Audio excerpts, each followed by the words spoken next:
Hey chums and chumesses, 10-year anniversary since I bought this bike. I'd like to show you what I've done to it over the years. But let's find a better spot.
Well, that did not go to plan.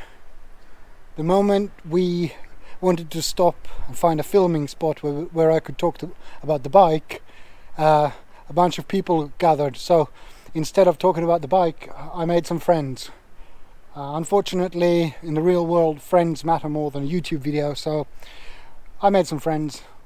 I'll talk about the bike at another point, probably tomorrow, here in the yard. But as you've seen from the footage, we had a whale of a time locating a spot to talk about the bike, and making friends is just another bonus. So yeah, that's how it goes sometimes.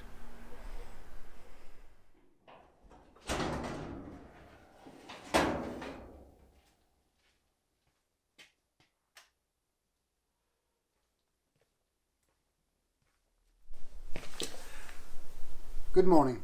Today is the day after tomorrow.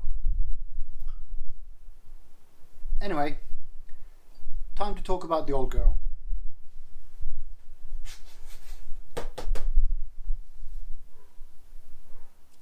Let's start at the front. I'm running TKC 80s. I found these to be the best tires for off-road fun and on-road fun. There's very little compromise for the on-road handling, and off-road they are very good. I don't want to get into a tire debate. This is what I choose. If you choose something else, good on you. As usual, the front rim is bent. It's made out of chocolate, and I have no idea why they would choose to make a chocolate rim, but that's the case. I'm running stock discs, stock pads, stock brakes. No changes there at all. The main modification to the front is that I have the bashplates.de stainless steel wheel spacer bushes. The standard aluminium one wear down when you come in contact with dirt, which pretty much is everywhere on this planet. A little bit higher up I have an LED light bar. It is 50 watts, there's 10 LEDs. It lights up the road like you wouldn't believe it. It's amazing. Sadly I don't ride very much in the dark, but it is there. To fit it, I had to move the headlight up, which is still stock. I haven't installed the LED headlight that you can get aftermarket. I will probably do that one day. Anyway, I had to move the headlight up quite a bit, which meant I had to cut out the screen quite a lot. It is still mounted with the original holes, by the way, so it's still in its original position. Right here on the screen I have two document clips. They're now rusty, and I should probably replace them before they let that rust get into the screen too much. I use them for when I am boarding ferries and channels and stuff like that. Anyone who's done that know that the thing that you're supposed to hang on the inside mirror in the car usually flies off into the distance. Over here on the other side you can see my traveling chum, the Moomin. He's traveled with me for almost 5 years now, and he's been a good chum to have along. I recommend you get your own chum. Moomin's mine. Mine. This is the original BMW F800GS screen, with the modification of cutting out for the additional height required for the LED light. However, this bit here is at the top from an F650GS twin. I cut it out and I shaped it to match the GS 800 screen. I machined these holders out of a piece of aluminium. It was quite a lot of thinking because there is so many compound curves and stuff. It's got the original BMW bolts on it too, so it looks kind of factory, which is the look I was going for. It's okay. It's not like an RT or a Goldwing or anything like that, so it does the job and it looks pretty okay. Down here at the dirty end I have the standard BMW engine bars and the standard BMW aluminium bash plate. They work just fine. The modification to the bash plate is that I painted it with a rattle can in satin black. It looks really good, and I can repaint it whenever I want because it's just a rattle can. Here though I have a little bit of a modification.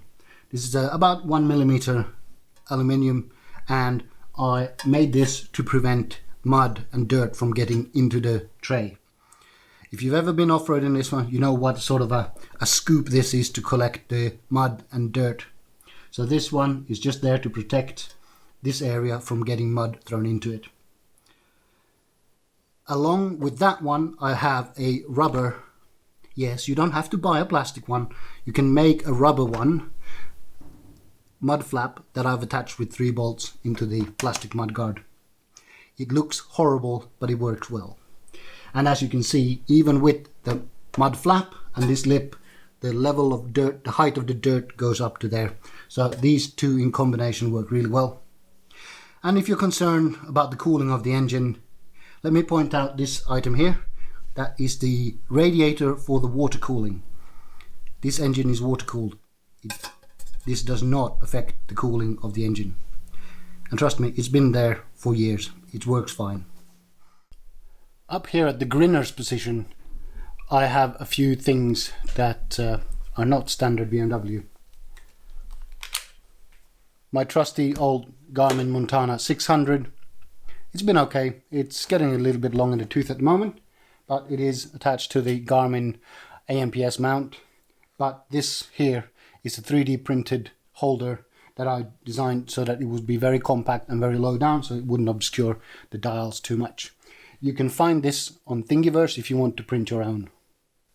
Right here is the Gammatronics battery alternator indicator light. In the garage mode, it just blinks a little bit once in a while and it tells me what the battery's charge is. When the ignition is on, it tells me what the alternator status charge is. It's a good alternative to a voltmeter because it kind of adapts to whether you're stopped or if you're running. It has saved my battery several times because when I go into the garage, I can just glance at it, and if it shows amber or red blinking when the bike is parked up, I know that it's time to charge the battery, or even better, go for a ride. Highly recommended. It's only like £15 or something. I'll put a link in the doobly-doo. This is a cheap RAM mount butterfly mobile phone holder copy. It holds the mobile phone really well. I'm surprised. It does come with a USB charging facility, but I found that it has a ghost draw and therefore it kills the battery. So I've disconnected that, and I was too lazy to connect it to my switched power supply. The mobile phone holder came with a RAM mount copy, a ball, short arm, and another ball on the back of it. I found this to be really bad and really annoying and really big, so I 3D printed a regular holder. It's not on Thingiverse, unfortunately, because it's kind of a one-off. This is the GoPro Wi-Fi remote control. I have it here so I can stop and start the camera when the camera is mounted on the bike. This is not an ideal solution. The screen is too small for me to see when I'm riding, but at least I can stop the bike and I don't have to get off to turn the camera on or off. And it does have a blinking red light so I can see whether it is recording or not. So in that sense, it's better than nothing. If you, like me, are cursed with the BMW key fob for the useless BMW alarm, then I suggest you put a bit of dual lock on the 4-tank key thingy. That means that when you put your key in, you can press the key fob down there and it doesn't rattle around everywhere and drive you absolutely mental. As you can see, my bike has got round mirrors. I believe they are from the R1200GS Adventure. I don't know because I didn't put them on, but I'm very grateful to whoever had this bike before. Thank you. I like these mirrors a lot more than those weird shaped GS800 mirrors. And I can say that because I sometimes ride Kaz's bike and she's got the standard mirrors. I like these a lot. And as you can see, I have the BMW handguards. They work really well. I highly recommend them. They fit well, they work well. I have not broken a lever yet. Another little weird thing that I have is 2 elastic bands. The job of them is for my gloves. Normally when riding, they just sit there. When you stop, pull your gloves off and put them there. just like the ticket I mentioned earlier. When it's windy, they don't fly off. How many times have you gotten off the bike because you dropped the glove just next to you? It's really annoying. This helps. Put some elastic bands on your bike. On the tank, I have a ring for the SW Micro tank bag. I find this is the smallest tank bag that's fairly useful. You can have a water bottle, your documents, a camera or something like that in there, and you can take it with you like a little handbag when you're walking off. It's really good and it's easy to put on. If you're not mental like me, you have to have this weird spider looking holder onto here that prevents you from drilling holes in this full tank cover. But as I am a little bit stupid, I happened to drop something really heavy on Kaz's tank cover, so I had to buy another one and have that painted for her. So I then sort of inherited her broken one. That's this. I also have this weird thing here, which is for some of my experimental accessories that I've had on here. Nothing to see here. Move along, people. Move along. So this here is what I call the rack. It is one of my greatest achievements. Its purpose is to create an additional rack in front of the top box or as a complement to the existing rear luggage rack. I designed it so that it is flat and you could use it to mount something very big, like a big duffel bag. I have used it several times with the top box on to mount, say, a tent, my jacket when it's hot outside, or a crate of beer when you're heading for the campsite, or your friends like you when you show up with beers. It doesn't impede on getting access to under the seat. So I like this a lot. I'm surprised there isn't a product out there that you can buy. It's made out of stainless steel. Stainless steel is annoying to work with, but once I made it, I haven't done anything to it. It stood up really well. And talking about access to under the seat, our seats are the standard seats. We bought the lower seats because the bike's quite tall and we're not very tall. Yeah, that's it. However, if any of you are riding with the standard BMW seat, you know that after about an hour, suddenly, out of the blue, it starts to get really painful. We've had our seats refoamed by a local upholsterer. It is a lot cheaper and you get it done exactly the way you want. So our seats are lower here and have a little bit of a flatter bit over here. The foam is also better quality and in general it changes the bike completely. I can ride for 24 hours on this seat without any pain. Now, under the seat, I've mounted an Anderson connector under the seat. It's got two purposes. First of all is to charge the bike without having to take the cover off. The second is that we can jump start the bikes between us.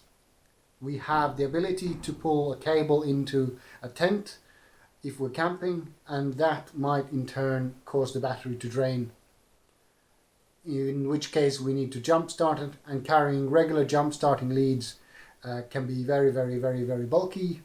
So we made up a set of Anderson connectors that allows us to use the two Anderson connectors on the bikes and connect them together and thus jump start them if needed. I have a connector here at the rear of the bike. It provides power from the battery and I can use it with a longer cable into a tent to charge gadgets in the tent. I can also use it to charge stuff, say, in a Krieger bag whilst riding if needed. But mostly I use it to power cameras and things like that when I'm riding.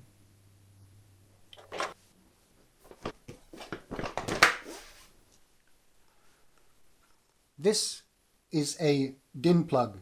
It's rated at 15 amps, the fuse is, that is. It is switched by a relay from the aux connector under the tank that's usually used for the Garmin BMW Motorrad GPS. Its purpose is to power our motor compressor to inflate the tires. The motor compressor requires 10 amps. This provides 15. The original BMW accessory socket only provides 5. So if you buy a compressor, make sure you can power it. You might have noticed that I have ram balls mounted in many places on the bike. These ram balls, ram mounts, ram arms, etc. allow me to place my camera in a lot of interesting places for a more enjoyable and interesting angle when I'm riding. And here we have the loud end. This is a Beowulf can. I didn't choose it because it was a Beowulf. I chose it because it was for sale and I paid like £60 for it. So it was very cheap, and yeah, it makes noise, but above all, it's lighter than the original can. This bike is heavy enough. I've welded a plate onto the side stand to prevent it sinking into the ground. A side stand enlarger, also known as a camel toe. Got a video about that. By welding a plate on, I've saved money, and I'm pretty sure that it won't fall off. This mud flap here is to protect the shock in that area. If you don't have one of those things, you will be scraping off a lot of dirt from there because it gets filled with dirt and mud if you go off-road. You can buy a product called a mud sling, but when they were new they were £80. This here is just a piece of that same material, the same rubber that I used for the front mud flap. It's attached with 3M dual lock, so I can take it off if I need to.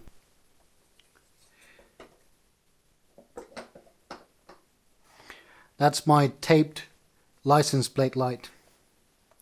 On a trail, a guy ran into me in the back, and I put some tape on it, and I think that was 5 years ago. Maybe, just maybe, I should bump that up on the priority list a little bit. When I bought the bike, it had a Scott oiler fitted. I'm not a big fan. I find that they either don't lubricate or they lubricate too much. I've managed to set this one so it drips a little bit now and then, and I try not to touch it.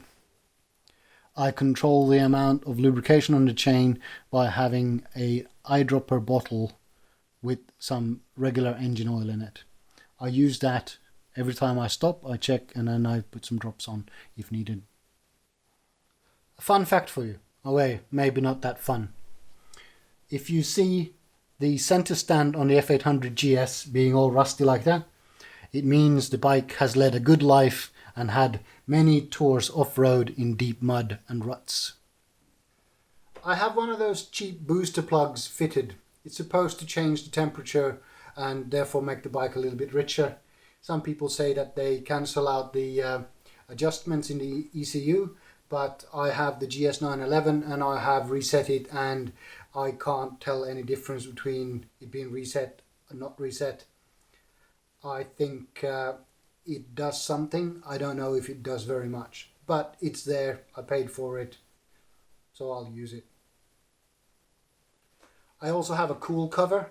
I've just received it. It's a thing you put on the seat basically to let air under your bum.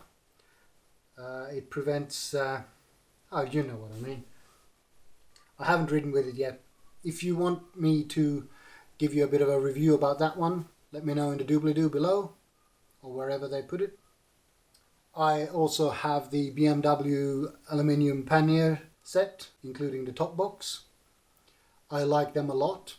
They have never leaked on me or anything like that, and I attribute that to not stuffing them full to the brim. You might notice that the bike is not standard BMW color. It is wrapped in a 3M signed vinyl, not fancy pants car vinyl, just regular signed vinyl. And I've done this a long time ago. I can't remember when, but I think it might be more than 8 years old, and it's held up remarkably well. And to finish off the video, I'm going to show you a few clips of our travels together.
and this is where we'll end this video.